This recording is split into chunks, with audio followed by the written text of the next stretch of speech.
bombard you with clipboards this morning.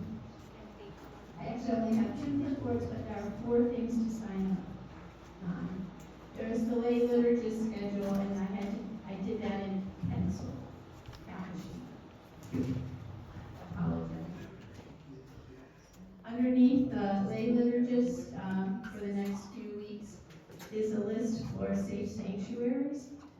Our church council had decided to do safe sanctuaries training. It's now required every 5 years, and that is supposed to happen next Saturday morning at 9 o'clock. So if you're planning to come, I just would like to know, because we'll need to copy the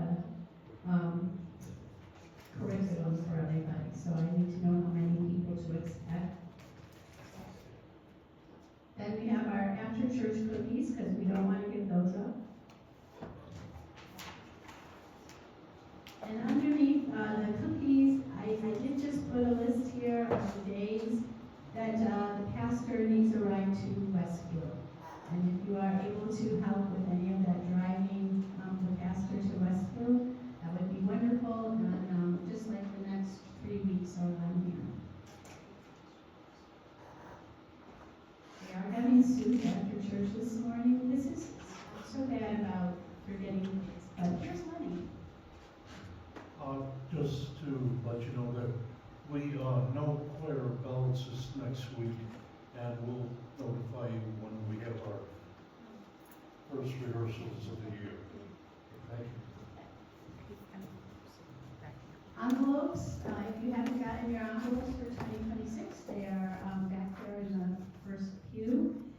And church council did not meet last week because it was, New Year's Day. Wendy. The question is, do we need to meet this week, or do we not have too much on our agenda? I think the church council is not going to meet this week. So the trustees can decide whether they're meeting this week or next week. They can figure that out afterwards. So Thursday, no church council and no choir and no bells. And I don't have any other announcements, so we'll start on one worship.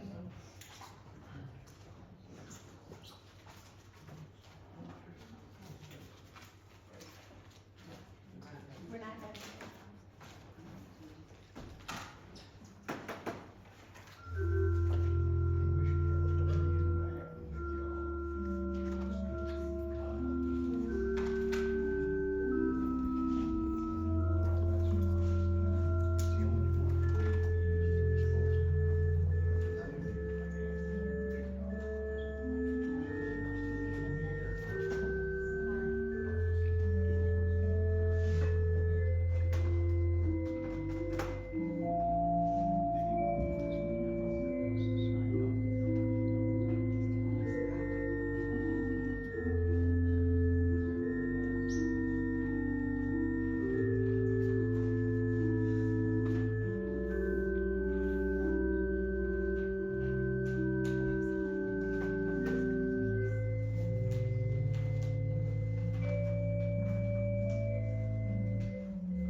Turn to your seatmate and said, can you tell her or him, I am so glad to see your face this morning. Amen. What a beautiful gift from God that we are gathering here again on the first Sunday of this beautiful new year, 2026. Thank you for this same grace that God has carried us through every step of our last year. Amen? So now as we begin our worship, can I please show you the beautiful faces also from the Philippines? That was your gift. That was your gift. That was their beneficiaries. You know, see these faces? They are the senior citizens. They have also received your gift. And we have also the youth. Maybe you can play, Cindy. That was a video from the children and the youth. And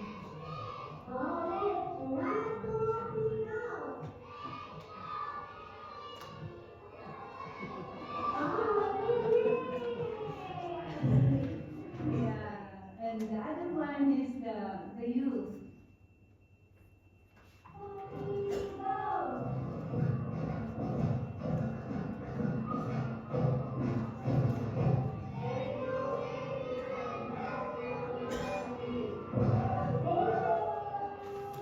They are only given the little amount of money, not if I give the some amount of money from the workers.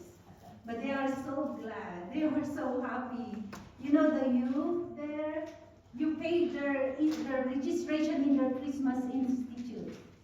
Your money that you gave was paid for their Christmas Institute registration. And the kids have given the apples and some candies. And also the senior citizen, I don't know what is their gift, but they were so happy and they were so joyful and thankful for all your gifts that you have shared to them. The next maybe is the workers, but they are not yet giving me the video or maybe the letter. They are still busy in their conference. Hopefully they can already give this January. Can you please join me in the affirmation of faith? In life and in death, we belong to God. To the grace of our Lord Jesus Christ, the love of God, and the communion of the Holy Spirit, we trust in the one triune God, the Holy One of Israel, whom alone we worship and serve. We trust in Jesus Christ, fully human, fully God. Jesus proclaimed the reign of God, preaching good news to the poor and release to the captives, teaching by word and deed and blessing the children, healing the sick and binding up the brokenhearted, eating with the outcasts, forgiving sinners, and calling all to repent and believe the gospel. Unjustly condemned by blasphemy and shame, Jesus was crucified, suffering the death in my name, and giving his life for the sins of the world. God raised this Jesus from the dead,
pray with me? Let us pray. Eternal God, our time is so brief. But for you, an age is like the tick of a clock. Yet you care for us, moment by moment, even keeping your eye on the fall of the spiral. We thank you for bringing us to the beginning of the new year.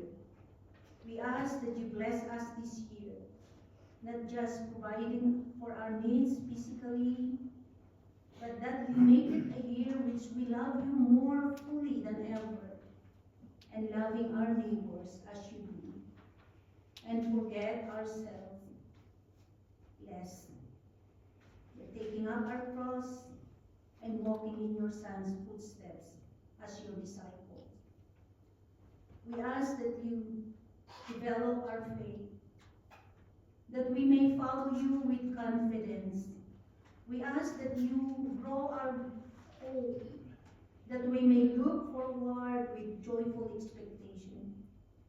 We ask that you would, above all, grow us in the love that leaves the world no doubt who we follow and whose we are.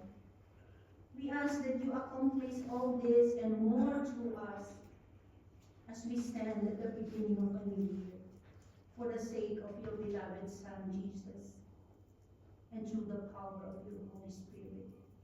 Lord, help us to trust you more. Whatever the new year would bring us, Lord, please hold our hands and lead us our way, that we will not forget you and we will not astray. Help those family members who are struggling and all those who are in the road, especially our responders, our flow.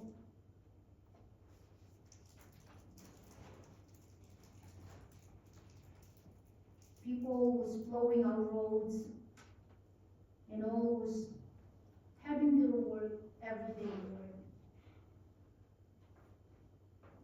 Make us all warm and safe, and to just so thankful for the snow. Though it gives us a lot, a bounce every day, we're still seeing them a beautiful view and then a beautiful surroundings every day.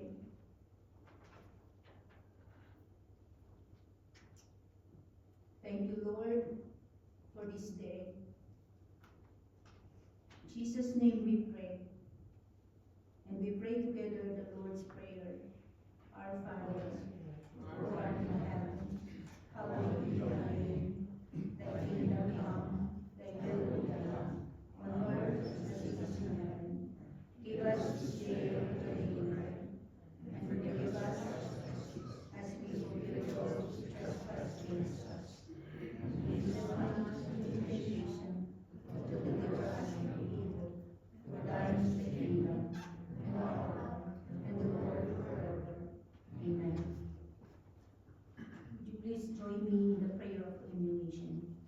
Inspire us by your Holy Spirit, that the words we read on the page might become living words in our hearts and lives as we encounter the grace, love, and peace of Jesus Christ. Amen.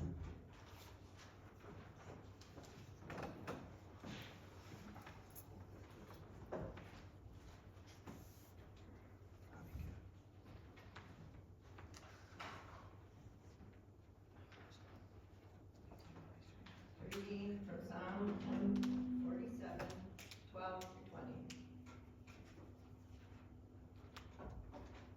Extol the Lord, Jerusalem. Praise your God, Zion. He strengthens the bars of your gates and blesses your people within you. He grants peace to your borders and satisfies you with the finest of wheat. He sends his command to the earth. His word runs swiftly. He spreads the snow like wool and scatters the frost like ashes. He hurls down the hail like pebbles. Who can withstand his icy blast? He sends his word and melts them. He stirs up his breezes, and the waters He has revealed his word to Jacob, his laws and decrees to Israel. He has done this for no other nation. They do not know his laws. Praise the Lord. And from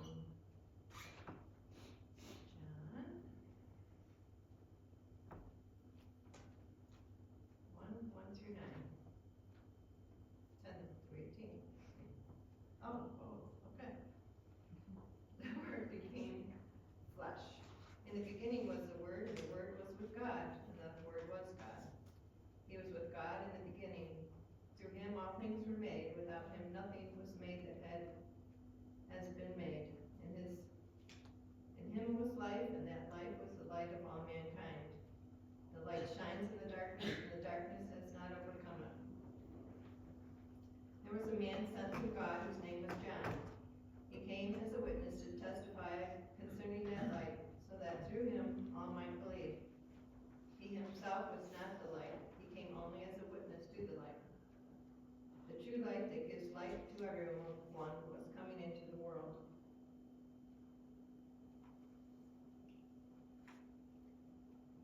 He was in the world, and though the world was made through him, the world did not recognize him. He came to that which was his own, but his own did not receive him. Yet to all who did receive him, to those who believed in his name, he gave the right to become children of God. Children born not of natural descent, nor of human decision, or a husband's will, but born of God. The Word became flesh and made his dwelling among us. He had seen his glory, the glory of the one and only Son who came from the Father, full of grace and truth. John testified concerning him. He cried out, saying, "This is the one I have spoken about when I said, 'He who comes after me has surpassed me because he was before me.'" Out of fullness, we have all received grace in place of grace already given. For the law was given through Moses. Grace and truth came through Jesus Christ. No one has ever seen God but the one and only Son, who is himself God and is in closest relationship with the Father, has made him known. This is the word of the Lord. Thanks be to God. Thank you, Wendy.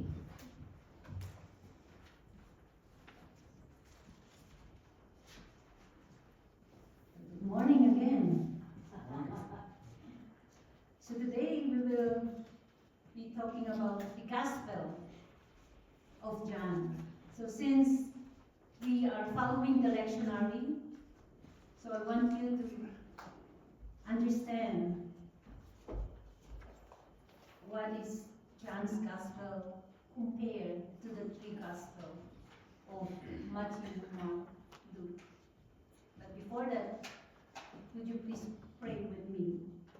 Heavenly Father, thank you for the privilege of sitting again under your feet. Thank you for allowing us to learn and hear from you. Please be with us. May your Holy Spirit give us the wisdom and knowledge that we need at this time. In Jesus' name we pray. Amen. So we have 4 Gospels. And these 4 Gospels, 3 of them, Matthew, Mark, and Luke, give us the earthly history. 3 of them look at the birth and the life and the experiences and the travels, the calling of Jesus upon his followers, and his teachings in his parables and events of his life. You can see there when he was arrested, his trial, his execution, and his resurrection, and many of the features with which we are so familiar in those so-called synoptic gospels, because they're the synopsis of his earthly life. So we call the three of them the synoptic gospel. So in the gospels, we basically have Christ presented in Matthew. Matthew presented in his gospel Jesus as a king. And if you haven't seen that, it is important that Matthew has a Jewish focus and emphasis. And the Gospel of Mark is focusing more on the Roman mind or culture. Mark has presented Jesus as a servant. And Luke presented Jesus as a man. His emphasis is to the Greeks, to the Greek mind or Greek culture. And now we are learning from John, John. That was John. We have 3 John here. John's Gospel doesn't tell the story, the earthly story of Jesus,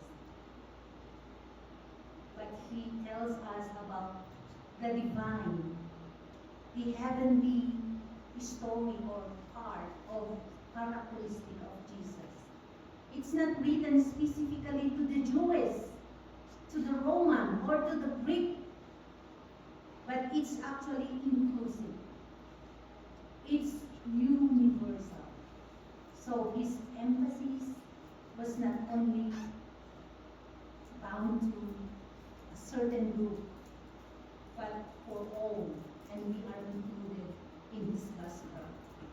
He begins his gospel this morning with words that echo the creation of the universe in Genesis. You remember that?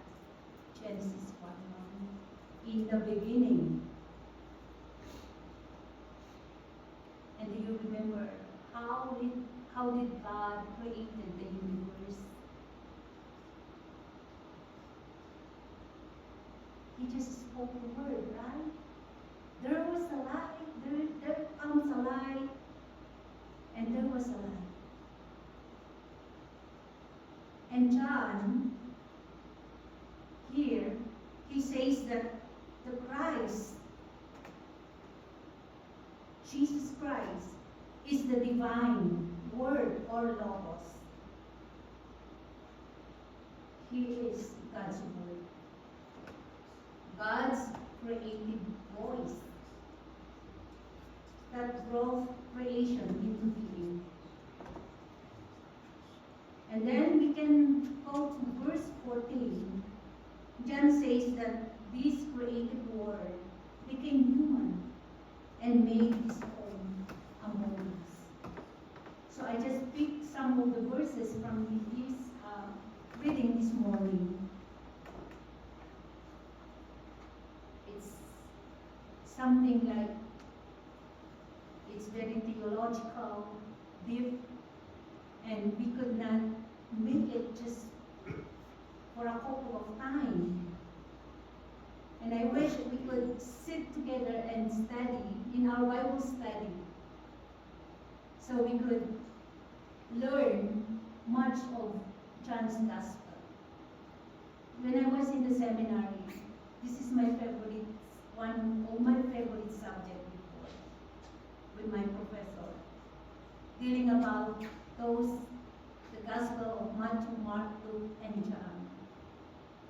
And so this morning I picked the first verse here. So we'll study the verse 1. In the beginning, the Word already existed. He was with God, and he was God. This gospel was opened with a deep confession of faith. In the beginning was the Word. He was with God, and he was God. He was full of God. John uses this really amazing term to describe Jesus. He calls him to Word, which is very interesting, right? Remember, Jesus said, I am the Alpha and the Omega, the beginning and the end, the A and the Z, the first and the last letter of the Greek alphabet. When you think of the Word, what would be come in your mind? And let me make it simple to you. Words express our hidden thoughts, our feelings, and ideas. And so what are words? They're communication. So we have a thought or a feeling, we want to communicate with somebody, what we do? We express it in words. I believe that when John says that he was the Word, there's probably more than when we cannot comprehend, or we can comprehend. But simply stated, he's saying that Jesus Christ comes to reveal God to us, to reveal God's Word to us. So Jesus is his revelation.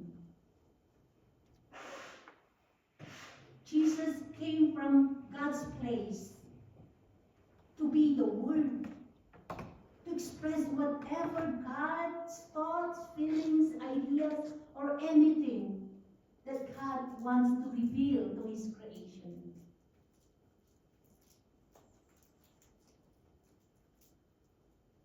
And the other one, I included the verses 2 and 3 there. He was in the beginning with God. He created everything there is. Nothing exists that He didn't believe. Did you realize that? Jesus was a co-creator. Before the creation, before the years, before He was born, He was already there. There are many religious sects this time that they don't believe Jesus as a God. They just believe Jesus as a mere man, as a human being. And they claim that if you will not be part in their organization, you will not be saved. It's funny, right? Because John, in his gospel this morning, in verse 31, he was definite and very clear that unless you will not believe in Him, and he claimed that too in John 14 verse 6, I am the way, the truth, and the life. No one cometh to the Father except by me. So if you will not believe the deity of Jesus, I think that's the very important thing that we need to learn from this time. That we don't need something like a sect or an organization just to save. But we just only need Jesus in our lives. To believe Him fully, as fully God and as fully man. And some organizations also, some say that they don't believe in the triune God, the Father, the Son, and the Holy Spirit. And this is the purpose why John is written his gospel. Specifically, he is introducing Jesus in the universal word. Again, his gospel is different, way different from the three gospels that I told you this morning. John, as he claimed in himself that he was the beloved, he was in the circle of Jesus, he best friend of Jesus, now is telling that before the Word began, the universe began, He was already there. Jesus was already there. And I think that was also in Colossians. You know, when I was a youth, I also think about this and try to understand. How could God have no beginning? Did you also think that? My little mind could not wrap itself around it. How could God have no beginning? And now, when I was in the seminary, my mind was grown. I learned something from there. My brain is much larger. So let me tell you how it works. I still cannot comprehend it, but I want to share you this. If you go back in time a million years, He is already there. If you go back 1,000,000,000,000 years, God was already there. And if you go back an infinite numbers of years, He was already there.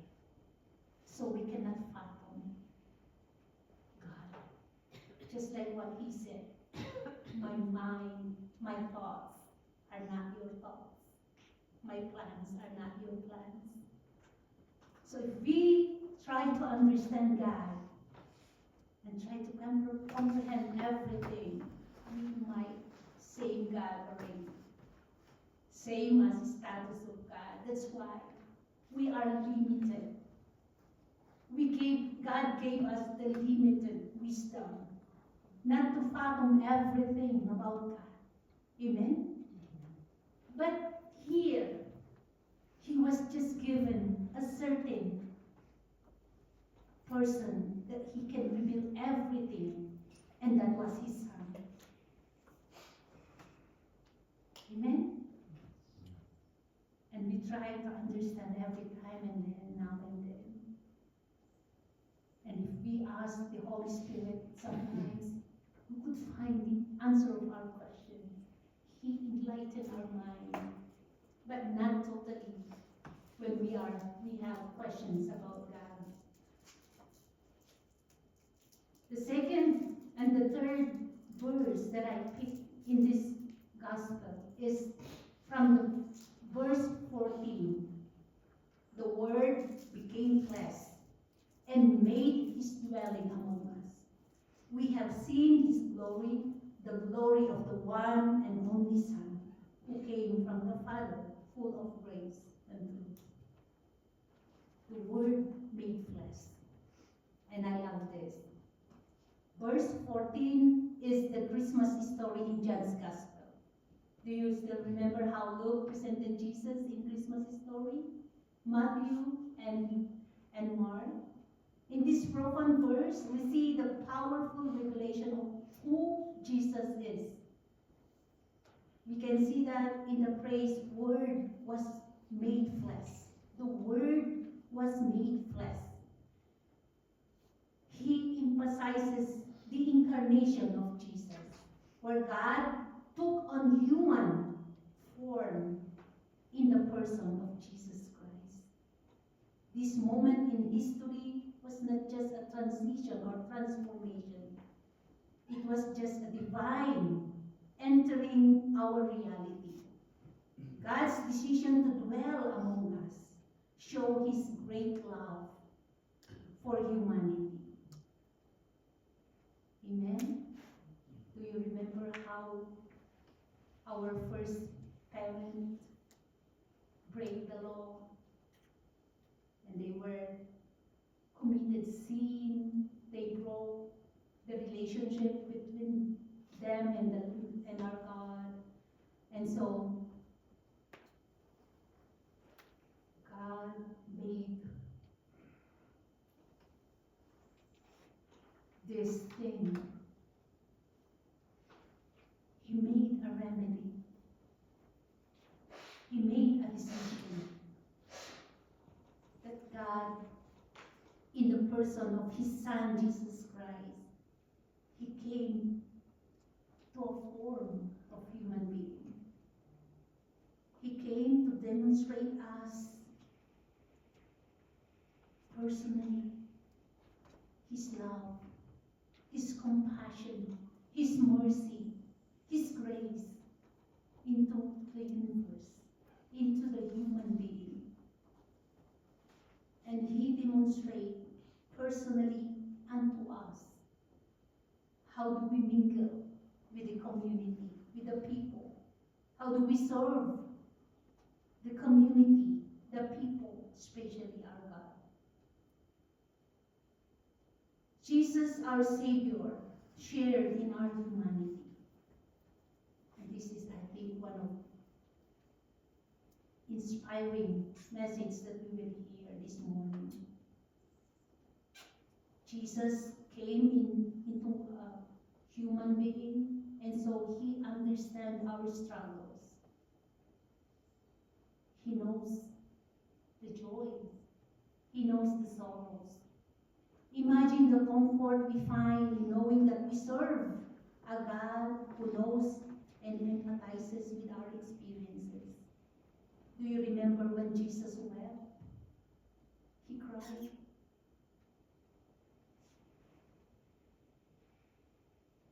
He walked on our streets. He faced challenges too and felt our pain. This reality transformed our perspective on life, reminding everybody, reminding us that we are never alone in our struggles. God is with us. He knows you. He knows your pain. He knows your struggle because he's been there.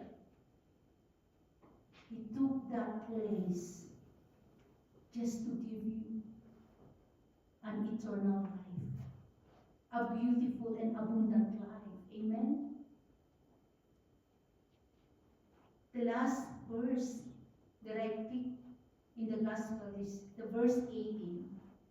No one has ever seen God, but his only Son, who is himself God, is near to the Father's heart. What does this mean? The verse 18 is a profound statement about God and Jesus. In this passage, we see a clear distinction, just like what I said before. God did not reveal everything to us, but he did to his only begotten Son. No one has ever seen God, and this reveals God's spiritual nature. God is not a bigger version of us. He is different and beyond what human eyes can perceive. Why is this very important? It's because it helps us set the stage for the uniqueness of Jesus. Jesus is described as the only begotten Son. This means that he is special and one of a kind. He is not a mere human being, but also a fully man, fully God. He is not just a messenger. He is not just a missionary, an evangelist during that time. But he is God made flesh. He is God made flesh. When we see Jesus, we are seeing God. And God known to us. This is truly powerful. Think about it, my dear friends. In a world where we are often confused and seeking answers, like what I have before, we are given direct access to God through Jesus Christ. This means we can learn about God's character, about his love, about his compassion and love and grace and plans directly through Jesus. When we learn about his teachings, about his ministries, about his missions, we learned that it was came from God. And that was God's revelation through his only begotten Son to us. Amen?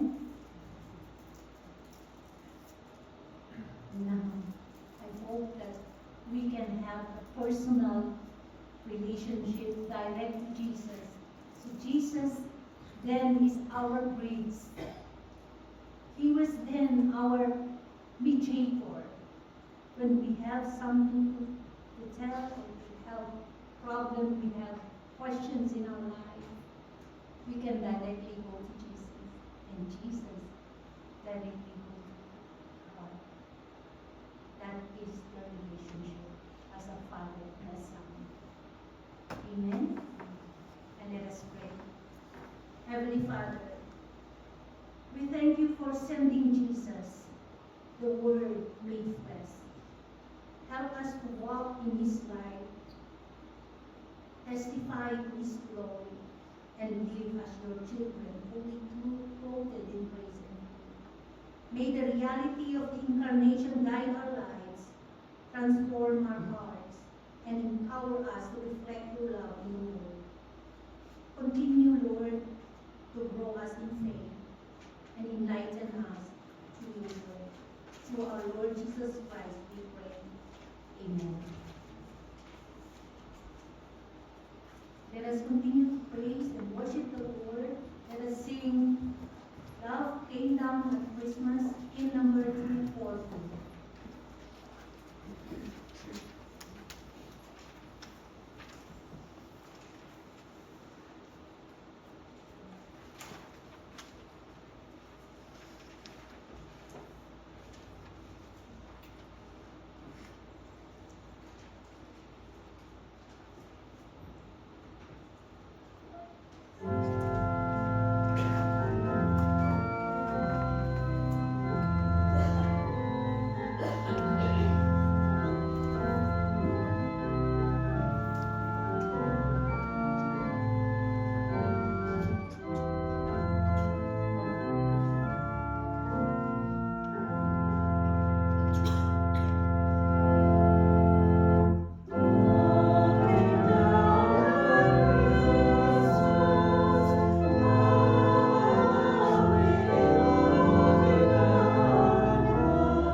Start verse 2 again.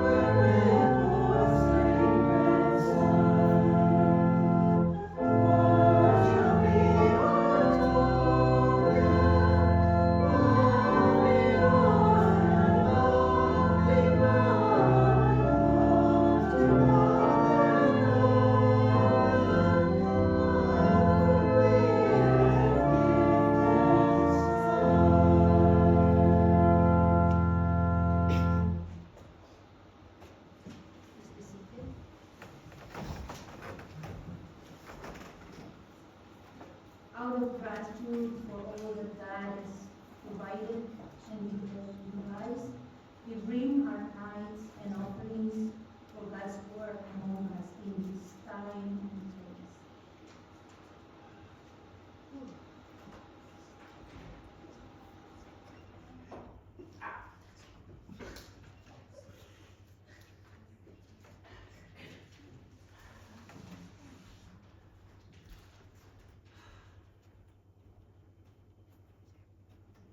I have a Charlie horse. I'll be okay.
Let us all pray.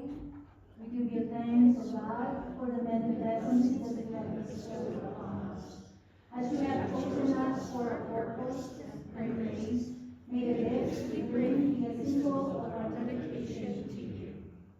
Bless our tithes, gifts, and offerings. Bless us that we might be ever more faithful to the work of reconciliation, love, and joy. In Christ's name we pray. Amen.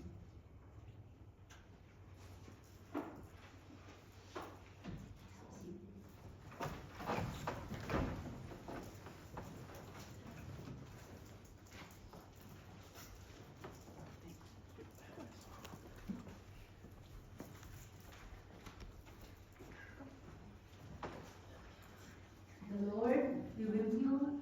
And also with you. Lift up your hearts. Let us give thanks to the Lord our God. It is right to give our thanks and praise. It is right and a good and joyful thing, always and everywhere to give thanks to you, Father Almighty, Creator of heaven and earth. And so, with your people on earth and all the company of heaven, we praise your name and join their unending hymn. Holy, holy, holy Lord, God of power and might, heaven and earth full of your glory. Hosanna in the highest. Blessed is the one who comes in the name of the Lord. Hosanna in the highest. Holy are you, and blessed is your Son, Jesus Christ. By the baptism of his suffering, death, and resurrection, you gave birth to your church, delivered us from slavery to sin and death, and made us a new covenant by water and spirit. On the night in which he gave himself up for us, he took bread, gave thanks to you, broke the bread, gave it to his disciples, and said, "Take, eat, this is my body, which is given for you. Do this in remembrance of me."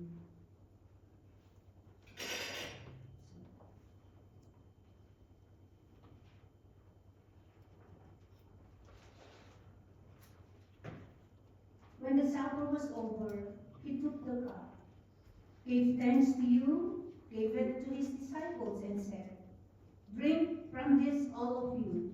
This is my blood of the new covenant, poured out for you and for many, for the forgiveness of sins. Do this as often as you drink it in remembrance of me."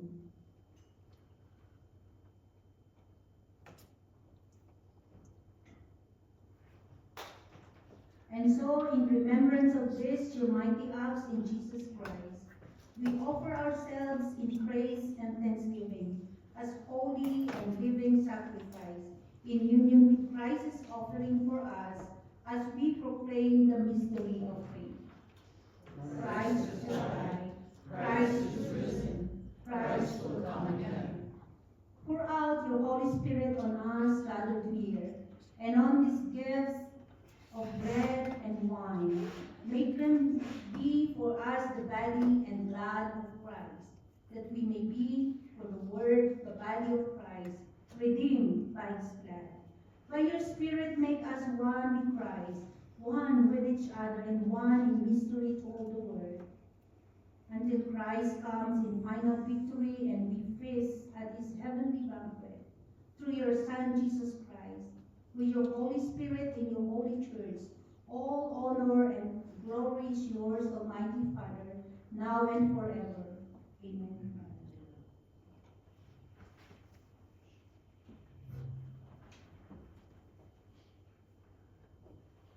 Friends, let us all eat.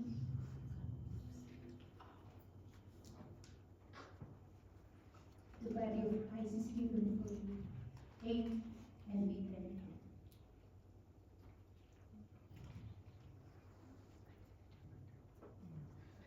The blood of Jesus Christ is poured out for you. Drink it and be thankful.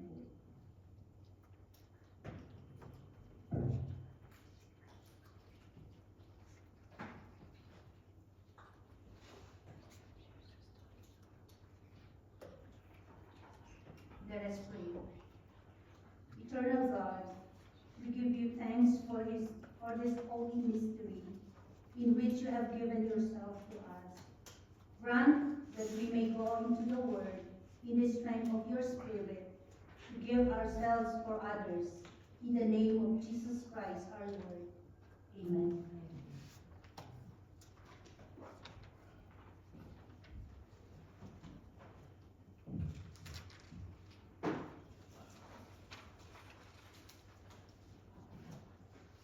Would you please stand as we sing the hymn, Joy to the World, hymn number 246.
As we go forth from this place, may we hear and believe the truth, the gospel of our salvation, that we are loved and chosen in Christ and sealed with the promise of the Holy Spirit.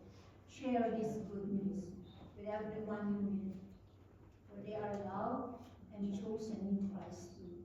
Alleluia. Amen.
Yeah,